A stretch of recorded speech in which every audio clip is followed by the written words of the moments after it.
Another welcome to Prime Sports with me, Razak Musbao. Now, outstanding players in the 2022 and 23 football season have received their prizes by Electroland Ghana. Now, my colleague Kwame Benaya was there and he filed this report. The awards were presented at the Electroland Ghana head office in Accra on Tuesday, October 10, 2023. 2022-23 Ghana Premier League champions, Medeama SC, swept multiple awards in the men's category as they stood out last season. Former Medeama defender Vincent Atenga was presented with the NASCO GPL Player of the Year prize for his outstanding performance for the Mauve and Yellow last season. Well, first of all, I would thank NASCO for seeing my hard work, and they decided to recognize me. I said, glory be to God, and I would say NASCO has been good throughout the season, giving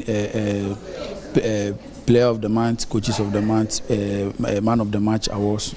I think NASCO has done their very, very best. So I'm okay. I'm okay with it. What I would say is every work you are doing, not in football per se, you need to play with passion. You need to do everything in life with passion, because you don't know who will be there, who will be out there looking at you, and you don't know when your blessing will come. So I will urge all my colleagues that anything you are doing in life, you need to do with passion.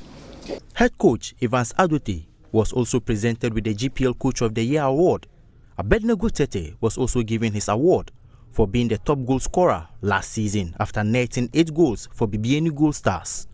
In the women's category, head coach of Apem Dakwa Ladies, Jo Nana Adakwa, was presented with his award for being named as coach of the season after guiding his side to retain the title.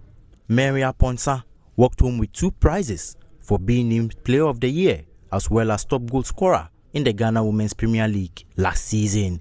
Helen Alomenu of Esiam Socrates was also rewarded for being named the discovery of the 2022-23 season.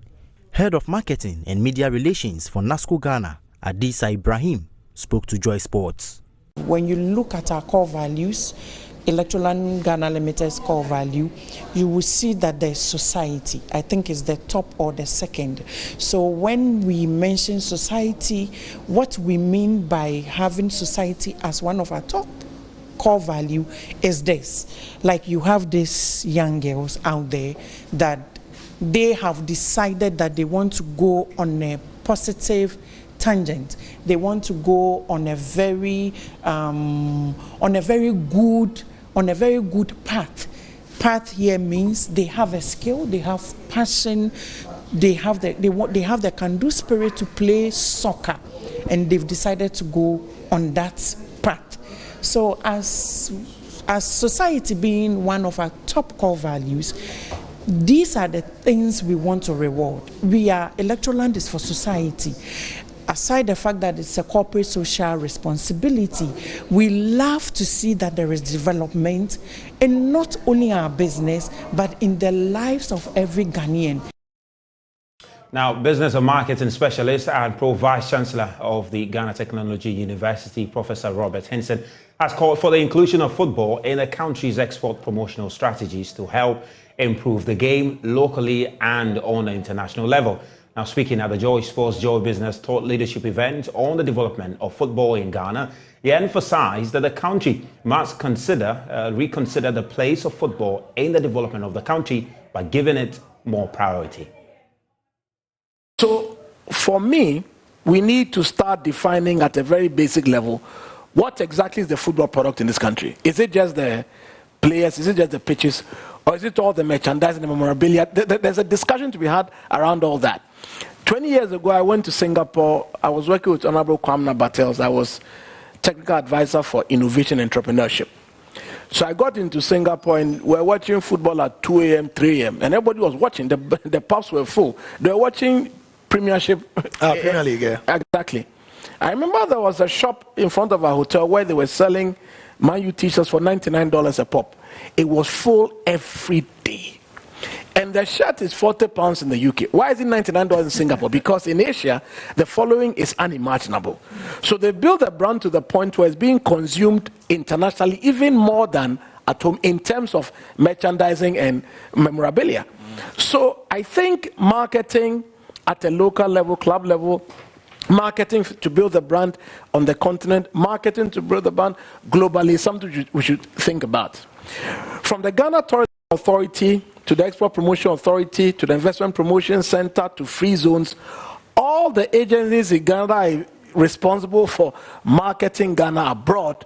Maybe sports should be part of the Ghana mix we send out at a very conscious level. So that it's not just we are hoping. It should be part of it, because what I've also realized is that unlike South Africa, that's for instance Brand South Africa, we don't have a concerted singular nation brand proposition. Okay. So GIPC has its own thing, GP has, and I'm not saying it's good or bad, please, I'm here to, I like peace, so I just here to sort of, I don't have a commentary on whether it's good. I'm just saying that, I'm just stating the fact, and I'm saying that to the extent that we don't have one brand Ghana office, okay, let's try and include sports or football into the GIPC proposition, into the export promotion proposition, into free zones, into Ministry of Foreign Affairs, into Ministry of Trade.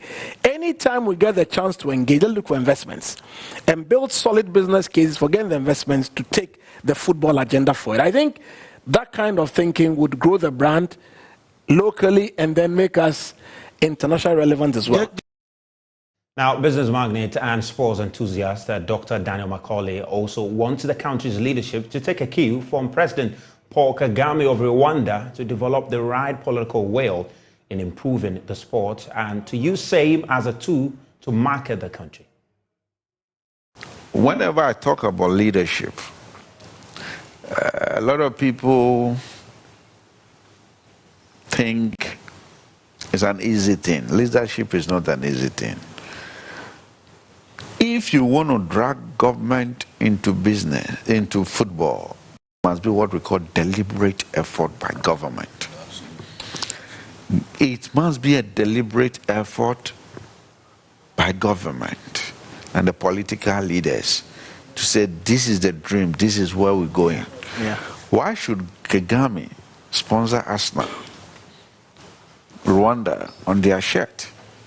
I'm not a marketing person, but there is the need to sell your country. Of course. Football has sold Ghana than any other product in Ghana. Where are we coming from? I'm a businessman. By 2030, Saudi Arabia wants to push $22 billion in football. Yeah. By 2030, we're talking about 7 years from now. And I know they'll go beyond that with the way they have started. What are we doing? What are we running with? What do we have? We have raw talents. I'm a businessman sitting here. How many talent am I developing every year? If you go to Sege Adan, I have bought 150 acres. I'm building a whole sports village. 4 football parks, including grass, tartan track, a football academy, 12 tennis court with a center court, a gym, a boxing arena, including a sports clinic. The only place you can get a good sports clinic is in South Africa. There's going to be one here. Well, he also revealed his desire to buy English Premier League side Nottingham Forest. 7 years ago, I gathered all those who started course in Ghana, not the players, but the owners. Okay. I brought them here. We organized a course. I started a course. I revived the course league in Ghana. Okay. Why so? I had an astroturf, but I asked that we should play the coast league on the Sakura Park. there's something called culture, memory. You start from there. Why will somebody take you serious? My mother said, if you don't take yourself serious, who should take you serious? The only team I support in the world apart from Oli is Nottingham Forest. I have been an ardent supporter of Nottingham Forest when Nottingham was in even the 3rd division. Oh, okay. Why? Wow. Because I want to buy that team. Wow. Oh, okay. Wow. Okay. I want to buy Nottingham Forest. Imagine with all this development going on. McDam buy Nottingham Forest, and every time you see about 60% of the players in the English League from Ghana. Just, it sounds strange, but just think about it. Not for myself, but you're advertising Ghana. Yeah. It's a sales point. And that is where talent. So just imagine Nottingham Forest once win EPL with 60% of the team, of the players from Ghana. Well, meanwhile, sports administrator Neil Armstrong advised Ghana Premier League clubs to be more transparent and open to engagement with the media. And my brothers and sisters in football may say, Neil, you like repeating this example, but it's worthwhile to say it because whilst Mr. Macaulay spoke about the media pushing the agenda, it's also the case that, if not all, quite a number of my brothers and sisters in football also create the challenge that I just described. A broadcast team is put together to go and telecast live a game in a venue. I'll not mention any venue before I get political problems. But a venue in Ghana. They get there, the game is advertised as the 6 p.m. or the 3 p.m. game, and that TV crew are told you cannot televise this game because the home team have said you will not telecast the game. And I just give that as one example. I could give several of them. Yeah.